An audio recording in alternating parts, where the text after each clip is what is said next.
We did present yesterday the case of Michael Lindsay, the gentleman who left his baby in the car. The grand jury heard the evidence. Mr. Lindsay was present. He had volunteered to talk to the grand jury. The grand jury in private decides whether or not they want to do that. They decided they didn't need to hear from him.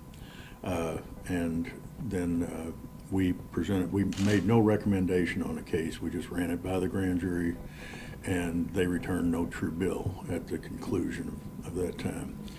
He was not asked to testify, but he was here. Be glad to answer questions, which I can answer. I can't tell you anything that went on in the grand jury. But were you surprised by the no true bill? No, I wasn't at all surprised. I think everybody involved in the case expected it to be a no true bill. Would have been surprised the other way, in fact. Why did you expect it? Just the nature of the case and everything. I mean, I've read quite a bit in the paper that, you know, from psychologists and everything else, saying an upset in a routine can cause a problem of remembering what you're doing, or that's pretty poorly stated. But they had recently come back from a trip to Japan. They were living out of boxes in a house, new house, and they had not established any real procedure at that point. There was a rear-facing baby seat or child seat. I don't think you could even see the child in it if you looked over your shoulder. And also the way he was at the scene was horribly distraught.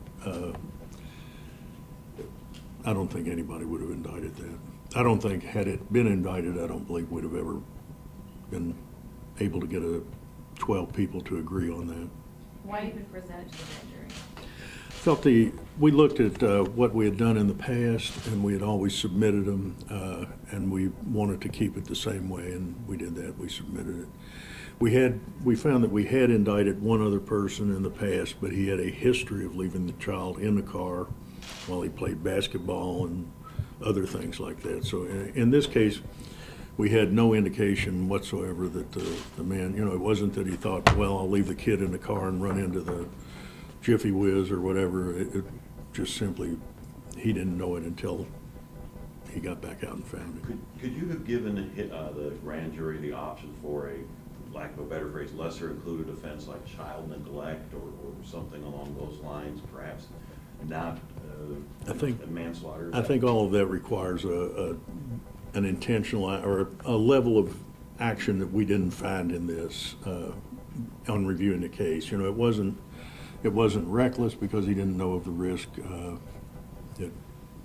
You have to take a positive act in all those criminal matters. You have to either should have known there was a risk and ignored it, or deliberately ignored it. There was no indication of that here. So you mentioned manslaughter second. That's kind of manslaughter second. Yes. Why did you guys pick that charge then? We didn't. The legislature picked it. The criminal law is a very specific form of law, and in the Man 2, there is a specific paragraph that covers children left in hot cars if they're under the age of 8. What becomes the threshold between when this is just a horrible accident and a criminal act, in layman's terms? I wish I could answer that. That's why there's so many lawyers around. You have to look for some activity. Some, you know, had somebody done this several times before, even if it was an accident each time, at least you'd expect them then to put a string on their finger so they didn't make that mistake again. But we had nothing like that in this case. It was simply an accident. Did Mr. Lindsay have a criminal record? No. He was up there very emotional yesterday. Said a few words to him, and he tried to respond and couldn't even talk. So he's having a very rough time right now. Forgive me, Mr. Stengel, I was on time, so I missed the first few minutes. Yeah. Did you all make any recommendation at all? No, we did not. And what was their vote? Was it I have no idea what the vote was. I don't think I could tell you if I did, but Yeah. I don't know. It didn't take them long to reach a conclusion. Did they hear it from any other witnesses besides the police? No, there were well, yes, the police, but there were other witnesses present. A pediatrician who is related to his wife was present, and they both offered to testify, but again, the grand jury did not want to hear from anybody else. How long, you said that it took a short time, how long? I honestly couldn't tell you. It was just, I don't know. Do you know? Nobody knows. Okay, sorry. Did the fact that he found the kid after work and drove home to that pediatrician, that family friend, play a role in your case at all? We looked at that, and there was absolutely, you get in the car, you find a child, you're panicked, and you know your wife is a doctor. So, we could attribute no bad conduct or bad intent or anything to that. It wasn't like a cover-up or anything. It was just, you would normally go to the person you knew could handle this or hoped could handle this type thing. And any message, I mean, since this case happened, there's been a lot of talk that he wasn't charged because he lives in the East End, or, it's certainly... That's why we went back and, I'm sorry, I didn't mean to cut you off. Any message you would send to those people who are saying, special treatment, or he should be charged no matter what, or... I think they said the same thing at Bastogne. Nuts. We do not do that. We looked here, we even reviewed our cases that we had before to see what we had done in the past, and we did exactly as we did in the past. No. In fact, right outside this building, while this case was pending, a woman left 1 or 2 kids in the car.